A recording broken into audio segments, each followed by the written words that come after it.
인생의 삶의 방식이 두 가지가 있습니다. 그 첫 번째는 자존적인 삶이고, 두 번째는 의존적인 삶이에요. 결론부터 말씀드리면 우리 인생은 끝이 좋으려면 의존적인 삶을 살아야 됩니다. 근데 우리가 살아가는 이 세상은 의존적인 삶보다는 자존적인 삶을 살라고 우리가 의연 중에 그렇게 이야기하고, 또 그런 사람들을 되게 동경하기도 하고 닮아가고 싶어 하죠. 여기서 자존적이라는 말은 자립심이나 이런 것과는 좀 다른 이야기예요.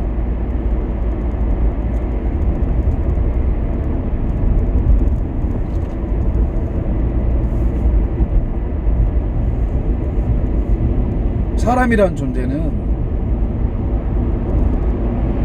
가족이든 이웃이든 지역이든 국가든 어떤 관계든 간에 의존적으로 살아갈 수밖에 없게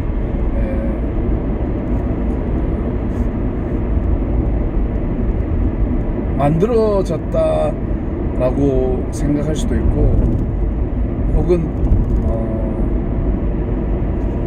세팅이 됐다라고도 할 수 있어요. 전자에 더 가까운데, 우리가 살아가는 삶의 그런 것들은 어떻게 보면 문화적인 그런 영향을 많이 받고 살아가기 때문에 세팅이라는 의미가 더 우리가 더 와닿을 수 있죠. 그런데 어찌되었건 간에 우리가 의존적인 삶을 살아가는데, 그 의존적인 삶이 단순히 우리가 생각하는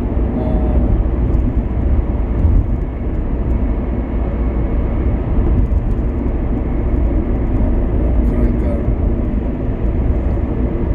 자립심 없이 의지가 약하다 이런 개념으로 이해할 수 있는데, 그거는 아니고, 그런 개념이 아니고, 우리가 살아가는 구조가 의존적인 삶을 살 수밖에 없는 구조인데, 우리가 이 구조를 무시하고 나는 할 수 있다, 세상 모든 사람들은 다 실패해도 나는 할 수 있다라는 그런 마인드랄까, 그런 마음들이, 그런 다짐들이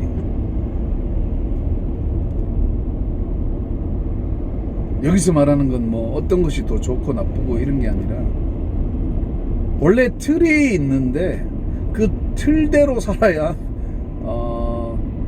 그 틀의 원형대로 이렇게 살 수가 있는데, 그 틀을 무시하고 그 틀을 부수면서까지 그 틀 안에 있는 개체의 그런 것들이 이렇게 그 틀 안에서 충분히 행복하게 살 수 있는데, 굳이 그 틀을 부셔가면서까지 자신의 것을 추구하는 그런 것들이 있죠. 개성이 있다는 건 어떤 의미에서는 하나로 합해질 수 있는 그런 요소들이 많다라고도 할 수 있는 건데, 우리는 이걸 잘못 이해하는 경향들이 있어서 개성이 많으면 하나 되기 힘들다라는 그런 편견들이나 이런 것들이 많잖아요. 근데 어찌되었건 간에 우리가 살아가는 모든 세상의 기준은 저마다 어떤 그 틀 안에서 살 수 있도록 이렇게 형성되어 있어요. 그게 가족이든 뭐 사회적인 그런 관계든 간에.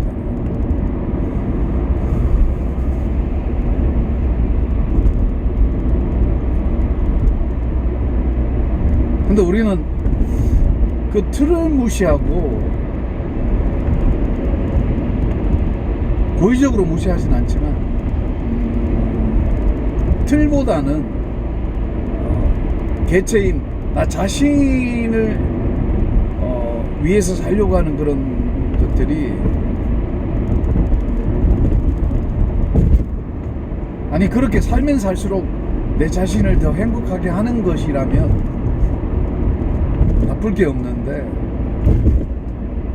우리가 인생을 살다 보면 나 자신을 위해서 살면 살수록 더 내 자신을 힘들게 하는, 나를 힘들게 하는 게 알고 보니까 남이 아니라 결국은 내 자신이었다는 걸 깨닫게 되고, 나를 내려놓게 되었을 때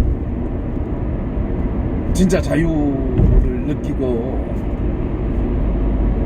문제는 남이 아니라 나 자신이었다라고 생각할 때가 굉장히 많지 않습니까? 그게 왜 그러죠?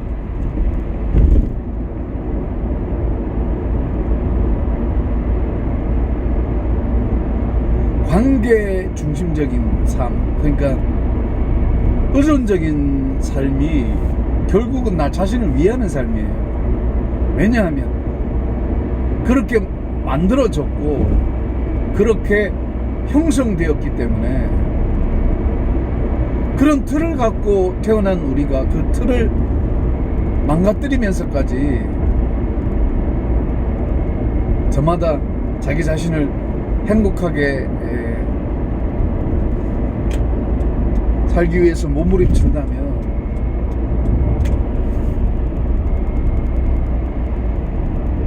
틀이 주는 행복을, 의존적인 삶이 주는 행복을 제대로 느끼지 못하고 살아갈 수 있다는 거죠.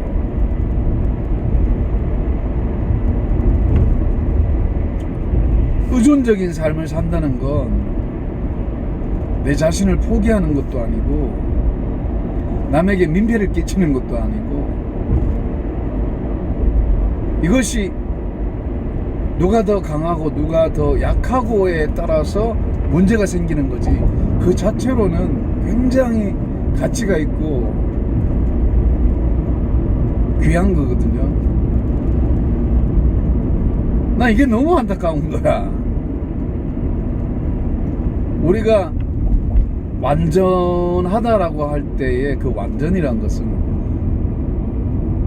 무엇인가 부피적으로 꽉 차 있다라는 게 아니라, 가면 갈수록 조금씩 쌓이는 거, 그거거든요. 한목에 디립다 붙는 게 아니라 조금씩 쌓여서 토착화되는, 장착하는, 자리 잡는 그런 것들이 쌓이고 쌓였을 때에 확고해지는 그런 걸 말하는 거거든요. 생각이 쌓이고 쌓였을 때 자연스럽게 행동이 나가는 그런 거,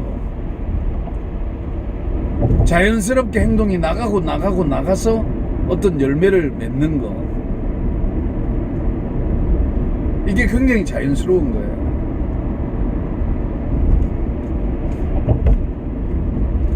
근데 우리는 이런 자유스럽고 자율적이고 또 자연스러운 것을 인위적으로, 이타적으로, 혹은 이타적이 아니라도 자율적으로, 혹은 무엇에 의해서 나 자신이 주체가 되어서 리드하는 것이 아니라 어떤 것에 끌려가면서 마치 자신이 주인인 양 행세는 하는데 알고 보니까 종으로 살아가는 그런 결과들을 낳게 되는 일들이 너무너무 많다는 거죠.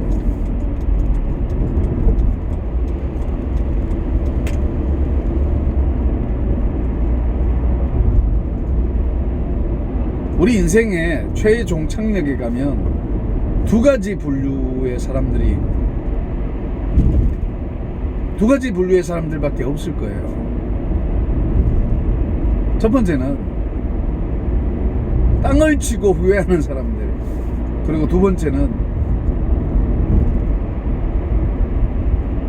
힘들었지만 잘 살았다.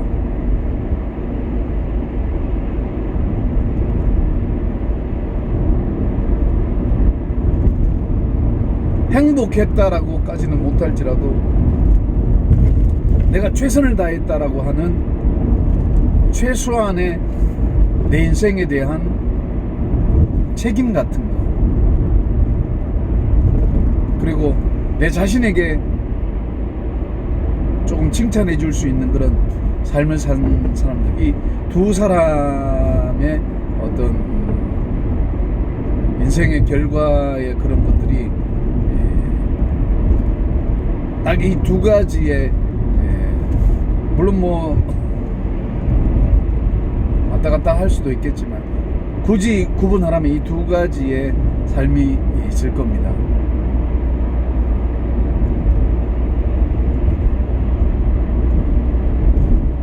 나는 힘들었지만 내 자신에게 칭찬해주는 삶을 살고 싶어요.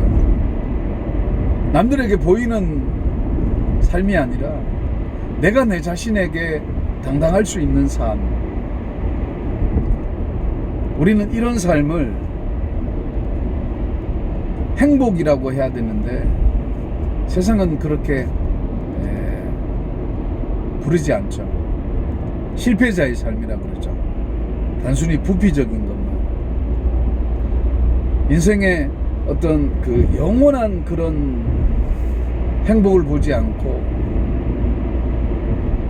7, 80을 살든 100을 살든 그 사는 동안에 그것만 보기 때문에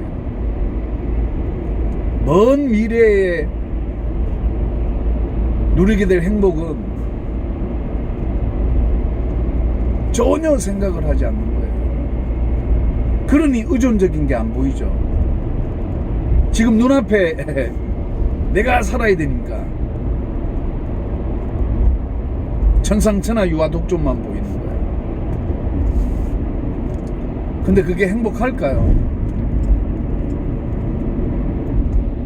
우리가 인생을 살다 보면 내가 잘한다고 다 됩니까? 혹은 내가 못한다고 다 안 됩니까? 누군가는 나를 도와주고, 누군가는 나에게 힘을 주고, 누군가는 나를 위해서 기도하고 있다는 그런 것들의 반증이 우리의 삶 속에 얼마든지 일어나고, 또 그런 열매들을 우리가 느끼면서 살아가잖아요. 나는 인생을 살면서 내 자신의 잘못을 많이 생각하기도 하지만 끊임없이 내가 내 자신을 생각하는 건 뭔가 하면 내가 의존적인 삶을 살고 있느냐예요. 근데 지금은 뭐 혼자 사니까 그 의존적인 삶에 대해서 몸부림을 치면 칠수록 내 자신 혼자라는 걸 더 느끼게 되는, 자각하게 되는 그런 것 뿐인데, 그런 의미에서 인생이 참 내 맘 같지 않다.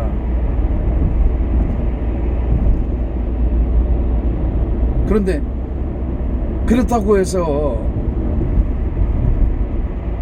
누군가를 위해서 살고 싶은 나의 이 의존적인 삶의 진정성이나 이런 것들은 이 세상 그 어떤 자존적인 삶보다는 더 가치가 있는 것이고,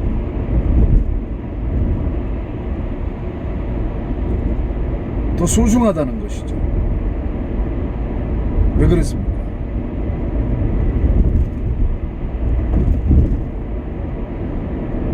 인생이 허무하다고 한 것은 내 자신을 위해서 산 것이 허무한 것이지, 누군가를 위해서 산 것은 절대 허무하지 않다는 걸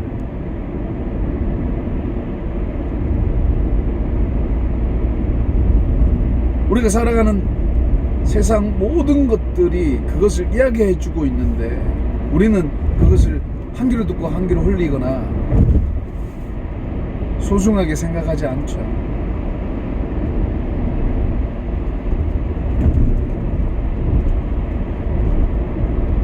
인생의 쓰레기는 내 자신을 위해서 산 것이 쓰레기예요. 남을 위해서 산 것은 절대 쓰레기가 아니에요. 그것은 어마어마한 가치가 있습니다. 일생 모든 관계는 그것을 이야기해주고 있는데 우린 그걸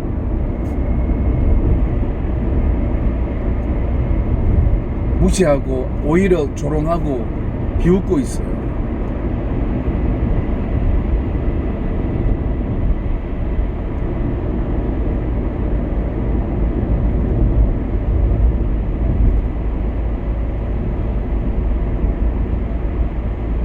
자립심도 진정한 의미에서는 의존적인 삶입니다.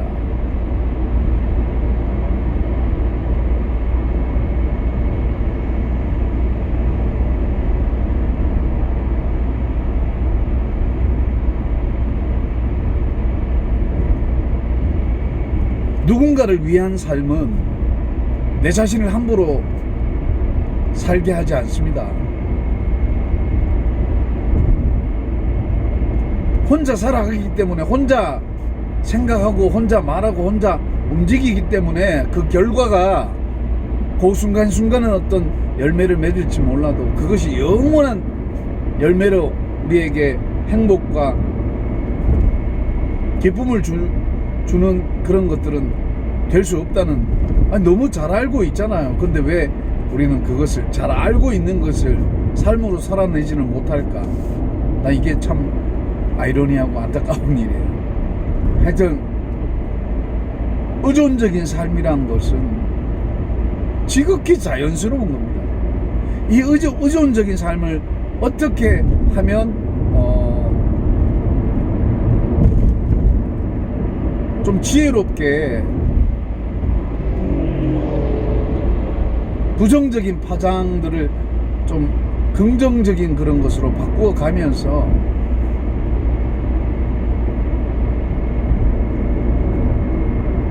좋은 것이 있다면 그 좋은 것을 향해서 끝까지 가는 과정에서 생기는 그런 문제들은 좀 우리가 지혜롭게 해결할 수 있잖아요.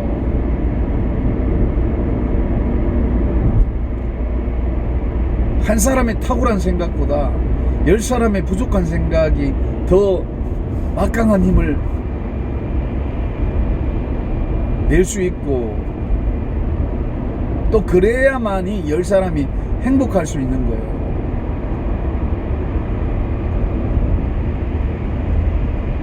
가족 모두가 행복해야지. 누구는 행복한데 누구는 불행하고 이것이 무슨 가족입니까? 이 나라 모든 국민들이 행복해야 되는데 누구는 행복하고 누구는 불행하고 이게 무슨 나라예요? 진정한 우리의 삶이란 것은 서로가 서로를 위해서 살아갈 때 거기에서 느끼는 각자의 삶은 그 자체가 행복인 것이고 그것은 결코 우리를 실망시키지 않습니다. 아시겠습니까?